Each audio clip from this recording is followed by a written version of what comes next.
नमस्कार, मैं योगेन चाहर, प्रवक्ता संत रामकृष्ण कन्या महाविद्यालय आगरा द्वारा आयोजित ऑनलाइन क्लासेस में आप सभी का हार्दिक अभिनंदन करता हूं।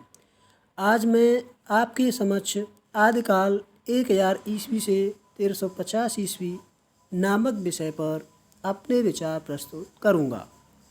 आचार्य रामचंद्र शुक्ल ने आदिकाल को वीर गाथा काल कहा है और इसकी समय सीमा 1050 विक्रमी से 1375 विक्रमी मानी है। आदिकाल की प्रमुख प्रवृत्तियाँ। आदिकाल में लिखे गए ग्रंथों में ऐतिहासिकता का अभाव है। दूसरे, इन ग्रंथों के युद्ध वर्णन में सजीवता है। तीसरे, अधिकांश ग्रंथों की प्रामाणिकता में संदेह है। चौथे, वीर और श्रृंगार रस की प्रधानता इस काल में लिखे गए काव्य ग्रंथों में है। अधिकांश ग्रंथों में कवियों ने अपने आश्रयदाताओं की प्रशंसा की है। इस काल की रचनाओं में राशिता का अभाव है। अधिकतर रासो काव्यों में कल्पना की प्रचुरता है। विभिन्न छंदों का प्रयोग इन रचनाओं में है। डिंगल पिंगल भाषा का प्रयोग है।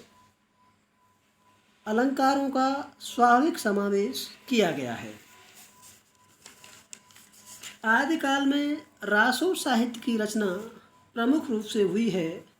रासो शब्द की व्युत्पत्ति रासक शब्द से हुई है, जो कि एक गेय छंद है। कुछ प्रमुख रासो काव्य इस प्रकार हैं। पृथ्वीराज रासो, जिसके रचयिता चंद्रप्रदायी हैं, इन्होंने 1343 ईस्वी में इस कृति की रचना की है। बीसल देव रासो, इसकी रचना नरपत नालह ने 1212 ईस्वी में की है। परमाल रासो, इसकी रचना जगनिक ने की है। इसकी रचना काल के बारे में जानकारी उपलब्ध नहीं है। खुमान रासो दलपत विजय, जिन्होंने 1729 ईस्वी में इस कृति की रचना की है।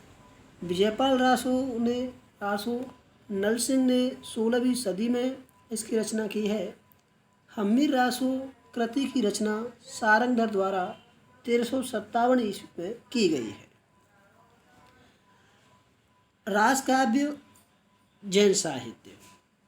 पंच पांडव चरितरास, शालिभद्र सूरी, भरतेश्वर बाहुबली रास, शालिभद्र सूरी, बुद्धि रास, शालिभद्र सूरी, चंदनवाला रास आसगो, जीवदया रास आसगो, स्थूलीभद्र रास जिनधर्म सूरी, रेवंतगिरी रास विजयसेन सूरी, नेमिनाथ रास सुमत गुणी, कछुली रास प्रज्ञा तिलक, जिन पदम सूरी रास सारमूर्ति, गौतम स्वामी रास उदयवंत।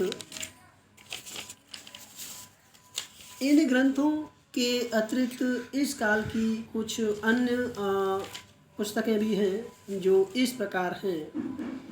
जय चंद्र प्रकाश भट्ट केदार, जय मयंक जस चंद्र का मधुकर कवि, विद्यापति पदावली विद्यापति, खुसरो की पहेलियाँ अमीर खुसरो, ढोला मारूरा दूहा कुसल्ला द्वारा रचित हैं।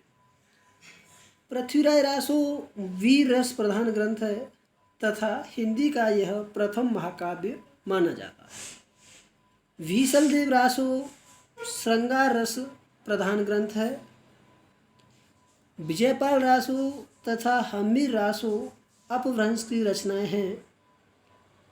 अधिकतर रासो काव्य अप्रामाणिक हैं।